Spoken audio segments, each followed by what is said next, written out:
Hi friends, இன்றைக்கி நம்ம சேனலில் பிரெட் சில்லி எப்படி பண்ணுறதுன்னு தான் பார்க்க போகிறோம். இது நம்ம குழந்தைங்களுக்கு ஈவினிங் டிஃபனாகவோ இல்லை மார்னிங் பிரேக்ஃபாஸ்ட்டாகவோ செஞ்சு கொடுக்கலாம். இது பண்ணுறதுக்கு நான் இன்றைக்கி 6 கோதுமை பிரெட் ஸ்லைசஸ் எடுத்திருக்கேன். நீங்கள் ஒயிட் பிரெட் கூட இதுக்கு யூஸ் பண்ணிக்கலாம், ரொம்பவே டேஸ்ட்டாக இருக்கும். ஒரு பிரெட் எடுத்து இந்த மாதிரி ஷேப்பில் ஸ்கொயர் ஷேப்பில் நம்ம கட் பண்ணி எடுத்துக்கலாம். இதே மாதிரி எல்லா பிரெட் துண்டுகளையும் கட் பண்ணி எடுத்துக்கலாம். பாருங்கள், எல்லாத்தையுமே கட் பண்ணி எடுத்தாச்சு. இனி பிரெட் சில்லி செய்ய ஸ்டார்ட் பண்ணிடலாம். அதுக்கு ஒரு பேனில் 2 டேபிள் ஸ்பூன் ஆயில் ஹீட் பண்ணிக்கலாம். ஆயில் ஹீட் ஆனதும் அதில் நம்ம கட் பண்ணி வச்சுருக்கிற பிரெட் துண்டுகளை சேர்த்துக்கலாம். அதை நல்லா ரோஸ்ட் பண்ணி எடுத்துடலாம். நல்லா மிக்ஸ் பண்ணி விட்டுக்கோங்க. ஆயில் எல்லா இடத்துலையும் வர்ற மாதிரி நல்லா மிக்ஸ் பண்ணி விட்டுக்கோங்க. ஒரு 2-3 நிமிஷம் ஃப்ரை பண்ணால் போதும். அப்போ தான் பிரெட் சில்லி பண்ணும்போது நல்லா கிறிஸ்பியாக இருக்கும். பாருங்கள், எல்லாம் நல்லா கிறிஸ்பியாக ரெடி ஆகிடுச்சு. இதை எடுத்து நீ மாற்றி வச்சிடலாம். மறுபடியும் அதே பேனில் ஒரு 2-3 டேபிள் ஸ்பூன் ஆயில் சேர்த்துக்கலாம்.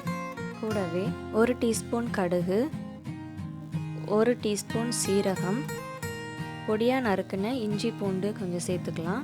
அதுக்கப்புறமா 2-3 பச்சை மிளகாய் உங்கள் காரத்துக்கு தகுந்தபடி சேர்த்துக்கோங்க. நான் 2 பச்சை மிளகாய் சேர்த்துருக்கேன். எல்லாத்தையும் நல்லா மிக்ஸ் பண்ணி விட்டுக்கோங்க. எல்லாம் கொஞ்சம் ஃப்ரை ஆனதுக்கப்புறமா ஒரு பெரிய வெங்காயத்தை நல்லா பொடியாக நறுக்கி இது கூட சேர்த்துக்கலாம். வெங்காயத்தை நல்லா மிக்ஸ் பண்ணி விட்டுக்கோங்க. வெங்காயம் நல்லா பொன்னிறமாக வர வரைக்கும் இதை வேக வச்சுக்கலாம். வெங்காயம் நல்லா வதங்கினா தான் சாப்பிடும்போது ரொம்ப டேஸ்ட்டாக இருக்கும். வெங்காயத்துக்கு தேவையான அளவு உப்பு சேர்த்துக்கலாம். அப்போ தான் வெங்காயம் சீக்கிரமாக வதங்கும். உப்பு சேர்த்து நல்லா மிக்ஸ் பண்ணி விட்டுக்கோங்க. வெங்காயம் நல்லா வதங்கினதுக்கப்புறமா நம்ம மசாலா பொருட்கள் சேர்க்கலாம். பாருங்கள், வெங்காயம் நல்லா வதங்கிடுச்சு. இப்போ இது கூட கொஞ்சமாக மஞ்சள் தூள், காரத்துக்கு தேவையான அளவு மிளகாய் தூள் சேர்த்துக்கோங்க. கூடவே கரம் மசாலா சேர்த்து எல்லாத்தையும் நல்லா மிக்ஸ் பண்ணி விட்டுக்கோங்க. அது அந்த ஆயில்லையே நல்லா ஃப்ரை ஆகிற மாதிரி பார்த்துக்கோங்க.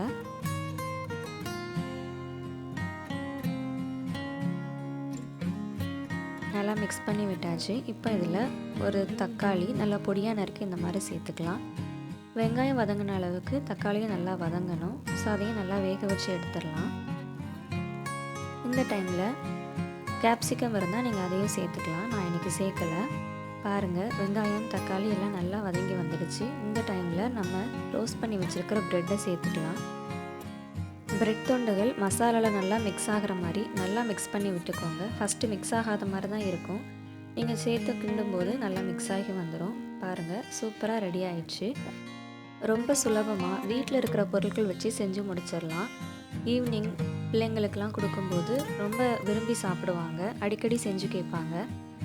அவ்வளோதான், ரெடி ஆயிடுச்சு. இந்த ஸ்டேஜில் கொஞ்சமாக நறுக்கின மல்லியிலை சேர்த்து கிண்டி விட்டுக்கலாம். பாருங்கள், சூப்பராக ஆவி பறக்க பறக்க ரெடி ஆகிடுச்சு. இப்போ இதை நம்ம ஒரு பிளேட்டில் மாற்றி சர்வ் பண்ண வேண்டியதுதான். நீங்களும் உங்கள் வீட்டில் இதை கண்டிப்பாக ட்ரை பண்ணி பாருங்கள். எப்படி இருந்ததுங்கிற உங்கள் கருத்துக்களை என் கூட கமெண்ட் செக்ஷனில் கமெண்ட் பண்ணுங்கள். இந்த வீடியோ உங்களுக்கு பிடிச்சிருந்தா ஏஜே ஒண்டர்ஸ்க்கு சப்ஸ்கிரைப் பண்ணுங்கள். அப்படியே பக்கத்தில் இருக்கிற பெல் ஐக்கானையும் கிளிக் பண்ணிடுங்க. லைக் பண்ணுங்கள், ஷேர் பண்ணுங்கள். தேங்க்ஸ் ஃபார் வாட்சிங்.